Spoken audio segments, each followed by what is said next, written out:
In today's video, Diana is sharing all about the coaching balance scale.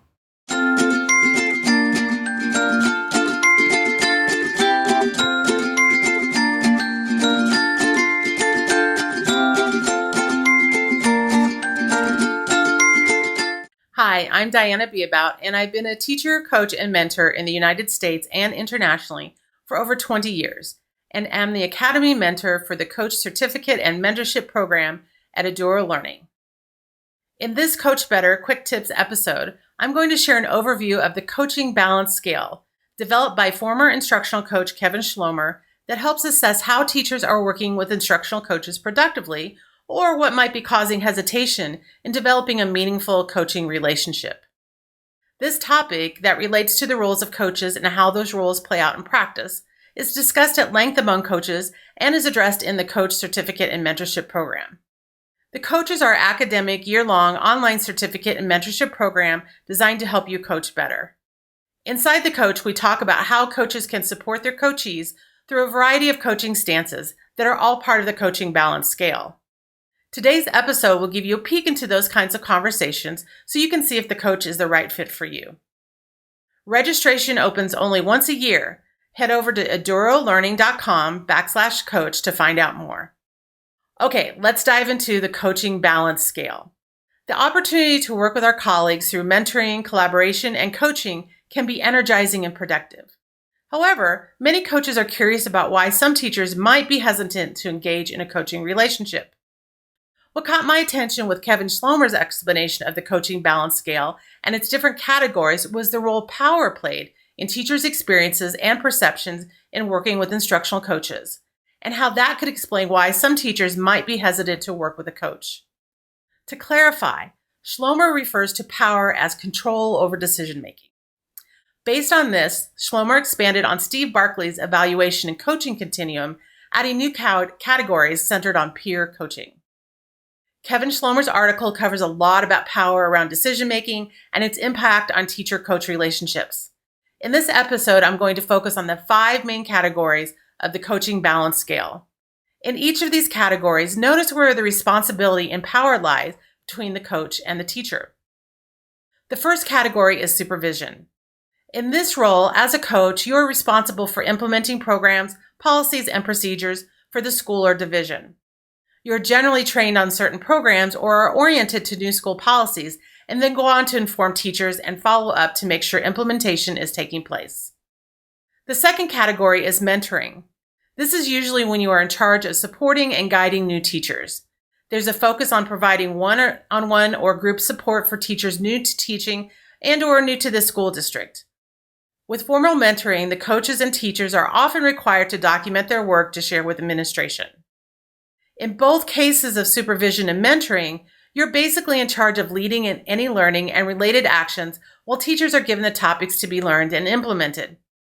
Where does the power lie in decision-making in these categories? The third category and the center of the coaching balance scale is peer coaching. Schlomer places peer coaching at the center of the coaching balance scale because this is where coaches and teachers are truly working as a team. Schlomer states that, quote, true peer coaching interactions between coaches and teachers demonstrate equal professional status, equal give and take, and equal respect, unquote.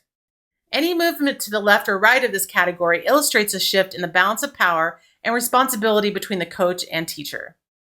Of course, in any school, you might have other roles and responsibilities outside the peer coaching category, but Schlomer emphasizes this is where you as a coach should be spending the majority of your time and where coaching programs should be focused. The fourth category is consultation.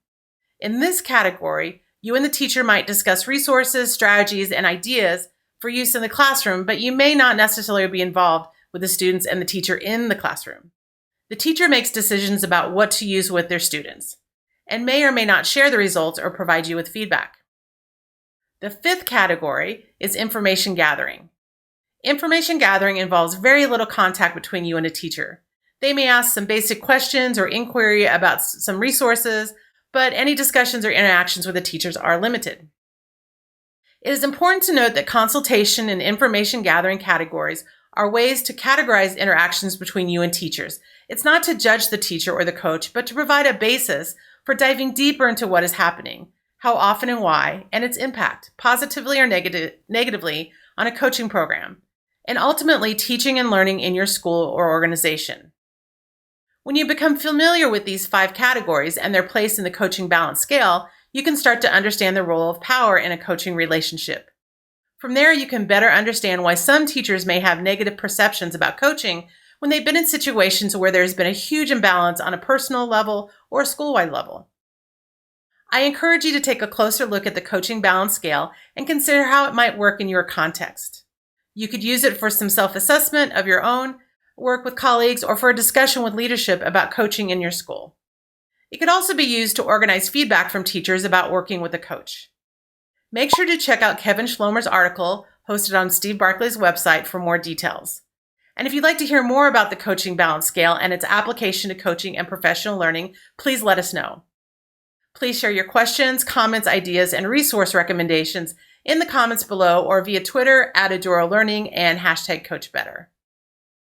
If you're ready to develop your coaching practice over the next academic year and explore topics like the coaching balance, building and sustaining coaching relationships, and enhancing professional learning, please join us for our next cohort of The Coach.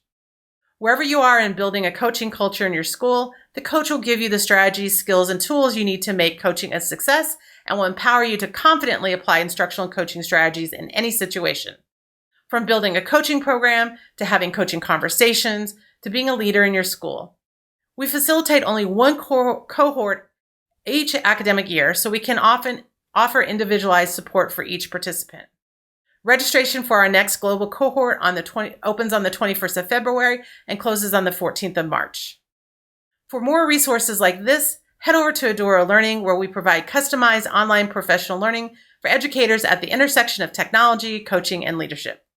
Our mission is to empower the relentless learner in you to embrace your inner leader and make a bigger impact in your school setting. Join our Coach Better Facebook group and connect with us on social media @Eduro Learning for more great resources at the intersection of technology, coaching, and leadership. Thank you so much for joining us today, and we'll see you next time.